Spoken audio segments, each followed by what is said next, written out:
सुंदरवन के जंगल में टुनटुनी चिड़िया अपनी सौतेली माँ टूनी चिड़िया के साथ रहती थी। टुनटुनी चिड़िया को नाचने का बहुत शौक था।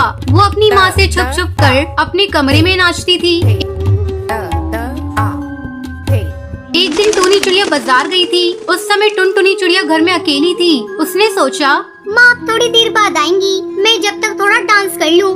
ऐसा सोचकर वो डांस करने लगती है। टुनटुनी को डांस करते करते काफी समय हो जाता है। इसी बीच उसकी माँ आ जाती है और टुनटुनी चिड़िया को डांस करते देख लेती है। अरे टुनटुनी चिड़िया, तू तो बहुत अच्छा डांस करती है। मैं कहीं किसी क्लब में जाकर तेरी नौकरी की बात करती हूँ। मैंने सुना है क्लब में डांस करने वाली चिड़िया को बहुत पैसे मिलते हैं। अब तू डांस करके पैसे कमाकर घर में लाएगी। अपनी सौतेली माँ की ये बातें सुनकर टुनटुनी चिड़िया चौंक जाती है। माँ, तुम ये क्या बोल रही हो? होश में तो हो ना? तुम मुझे क्लब में नाचने को कह रही हो? मुझसे ये काम नहीं होगा। क्या बोल रही है? नहीं नाचेगी? नाचेगी तेरी मरी हुई माँ भी। अगर तू नहीं नाचेगी तो मैं तेरा वो हाल करूँगी जिसकी तूने कल्पना भी नहीं करी होगी। इतना कहकर वो जोर जोर से टुनटुनी चिड़िया को पीटने लगती है। मार खाकर टुनटुनी चिड़िया रोने लगती है। मेरी कोई भी गलती नहीं है, फिर भी माँ ने मुझे इतना पीटा है। अगले दिन टूनी चिड़िया टुनटुनी चिड़िया को कड़कनाथ सेठ के क्लब में काम दिलवा देती है। अब टुनटुनी क्लब में नाचने लगती है।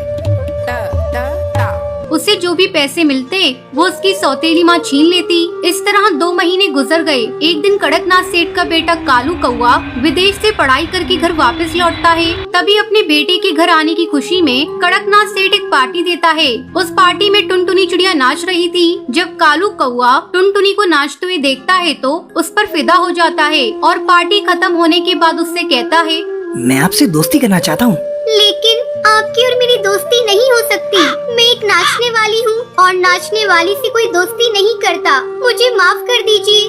अरे आप ये कैसी बातें कर रही हैं? नाचना तो एक आर्ट है और मैं इसे बुरा नहीं मानता।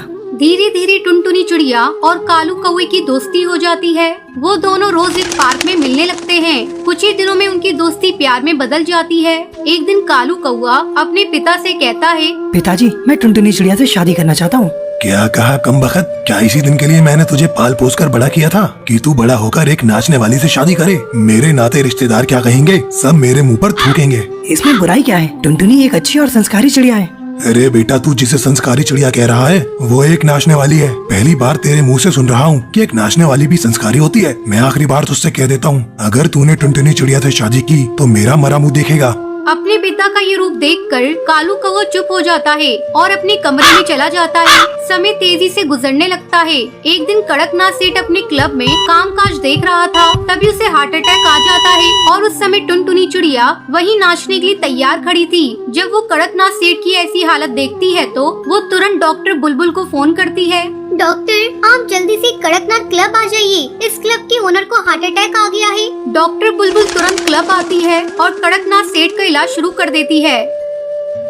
ये मैं कुछ दवाइयाँ लिख दे रही हूँ, आप समय समय पर इन्हें देते रहिएगा।